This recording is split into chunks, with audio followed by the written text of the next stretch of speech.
Okay, let's start बेटा our topic. हम बात कर रहे थे ह्यूमन नर्वस सिस्टम। यहाँ पर अगर देखो ह्यूमन नर्वस सिस्टम के दो पार्ट हमने इस फ्लो चार्ट में किए थे। एक था आपके पास सेंट्रल नर्वस सिस्टम और दूसरा है peripheral nervous system. Central nervous system में थे आपके ब्रेन और spinal cord that we have completed, जो हमने कंप्लीट कर लिए हैं। अब हम बात कर रहे हैं second part peripheral nervous system की, जिसमें हम पढ़ेंगे ऑटोनॉमिक और वॉलंटरी नर्वस सिस्टम के बारे में। देखिए बेटा, peripheral nervous system, peripheral nervous system का मतलब होता है कि जहाँ हम नर्व्स की बात करें, जैसे ब्रेन में से जो नर्व्स निकली या स्पाइनल कोड में से जो नर्व्स निकली, वो सारी नर्व्स की हम बात करेंगे। It mainly consist of nerves. First अगर हम बात करें इसके अंदर, जैसे नर्व्स में भी किस टाइप की नर्व्स, कौन सी nerves? Cranial word always relates with the brain. These arise from the brain. वो नर्व्स जो ब्रेन से अराइज होने हम क्या नाम देते हैं? Cranial nerves. कितनी है ये? These are 12 pair in number. इस नंबर का ध्यान रखिएगा आप, ठीक है। कई बार सिंपल क्वेश्चन सेट हो जाता है और सिंपली आपसे पूछ लिया जाता है कि how many numbers of cranial nerves, how many numbers of spinal nerves, और अगर आपने ध्यान से नहीं पढ़ा है तो you will get confuse. Secondly हम बात करें तो है आपके पास spinal nerves. These arise from the spinal cord and 31 pair in number. ये स्पाइनल कोड से अराइज होती हैं और ध्यान रखिएगा नंबर कितना है? 31 पेयर। ये कितना था? 12 पेयर क्रेनियल नर्व्स का और 31 पेयर है स्पाइनल नर्व्स का। थर्डली अगर हम बात करें तो है हमारे पास visceral nerve. These nerve controls the activity of the internal organs. Visceral word जहां आपको मिल जाए, इसका मतलब है that it is related with the internal organs, ठीक है। Visceral word always relates with the internal organ, मतलब जहां ब्लड की सप्लाई आपके पास हो जाएगी, जैसे heart, kidney, intestine, other parts. These are mainly arise from the spinal cord. इनका मेन जो पॉइंट ऑफ ऑरिजिन होगा, these are related with the spinal cord, लेकिन इनमें से कुछ होती हैं जो ब्रेन से भी अराइज होती हैं, ठीक है। ये कंट्रोल करती हैं इन सारे ऑर्गन्स की एक्टिविटीज़ को। पेरिफेरल नर्वस सिस्टम, जैसा कि हमने फ्लो चार्ट में पढ़ा था, फर्दर दो पार्ट्स में डिवाइड करता है, ऑटोनॉमिक और वॉलंटरी नर्वस सिस्टम में। तो पेरिफेरल नर्वस सिस्टम का फर्स्ट पार्ट हम पढ़ रहे हैं, ये पढ़े हैं बेटा हमने टाइप ऑफ नर्व्स में, ठीक है। Cranial nerve, spinal nerve, visceral nerves. First part है पेरिफेरल नर्वस सिस्टम का वॉलंटरी पेरिफेरल नर्वस सिस्टम। नाम ही बता रहा है वॉलंटरी, ठीक है, जो आपकी विश के अकॉर्डिंग काम करे। It is under the control of will, ठीक है, आपके अकॉर्डिंग काम होगा। इट कंट्रोल्स वॉलंटरी एक्शंस, जितने भी वॉलंटरी एक्शंस हैं। You want to sit, you want to stand, you want to move, okay, you, आपके लिए तो सबसे अच्छा है ना आपको डायग्राम ड्रॉ ना करना पड़े, but you have to draw, okay, forget.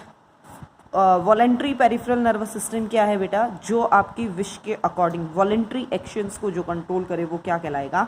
Voluntary peripheral nervous system. देखिए बेटा, नेक्स्ट है आपके पास autonomic nervous system. Autonomic means जो ऑटोमेटिकली काम करे, ठीक है। जैसे वॉलंटरी में आपके विश के अकॉर्डिंग था, यहाँ पे आपका थोड़ा सा कंट्रोल खत्म हो जाता है। It controls involuntary actions.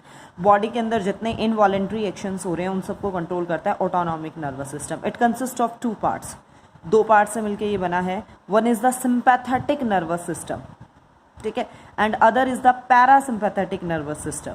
Sympathetic क्या होगा? जो इमरजेंसी के टाइम पे काम करे, और दूसरा क्या होगा आपके पास? जो नॉर्मल कंडीशंस में काम करे।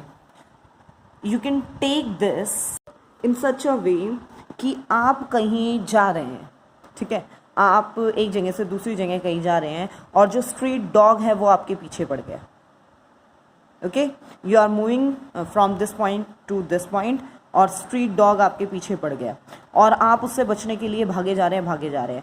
मैं कहीं से आपको देख रही हूँ and I feel really sympathy for you. मुझे आपसे बहुत सिंपैथी हो रही है। आपके लिए वो कंडीशन इमरजेंसी है, आप भाग रहे हैं, कहीं वो डॉग आपको काट ना ले, कोई प्रॉब्लम ना हो जाए, और मैं आपसे बहुत ज़्यादा सिंपैथी कर रही हूँ। Are you getting my point बेटा? Sympathetic nervous system. Street dog आपके पीछे है, आपके लिए इमरजेंसी कंडीशन है, मुझे आपसे सिंपैथी है। Are you getting my words? Sympathy मतलब इमरजेंसी कंडीशन।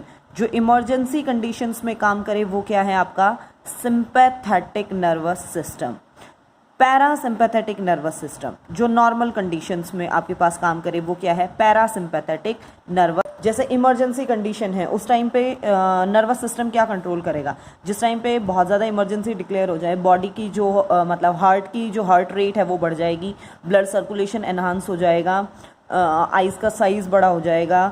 ये सारी क्या है, इमरजेंसी कंडीशन से रिलेटेड मतलब जितना भी टास्क है वो बढ़ जाएगा। उन सारी इमरजेंसी कंडीशंस को जैसे ब्लड प्रेशर या blood circulation rate, size of प्यूपिल वगैरह सब बढ़ा देना, it's relates with the sympathetic nervous system. Situation normal हो गई है तो ब्लड सर्कुलेशन सब नॉर्मल हो गया, सारी चीज़ें नॉर्मल होती चली गई, उस टाइम पे कौन काम कर रहा है नॉर्मल सिचुएशंस में, पैरासिम्पैथेटिक नर्वस सिस्टम। ठीक है जी, ये है यहाँ आपका जो कंट्रोल एंड कोऑर्डिनेशन, अगर आप बात करो सिर्फ नर्वस सिस्टम वाला पोर्शन एनिमल्स का कवर हो जाता है। ठीक है, इससे नेक्स्ट टॉपिक में हम बात करेंगे control and coordination in plants, और उसके बाद हम बात करेंगे बेटा किसकी कि कैसे केमिकल कोऑर्डिनेशंस हो रहे हैं ह्यूमन बींग्स के अंदर। ठीक है, वेरियस हार्मोन्स हैं, उनका रोल है। तब तक के लिए आप इतना पढ़ के रखिएगा। ओके।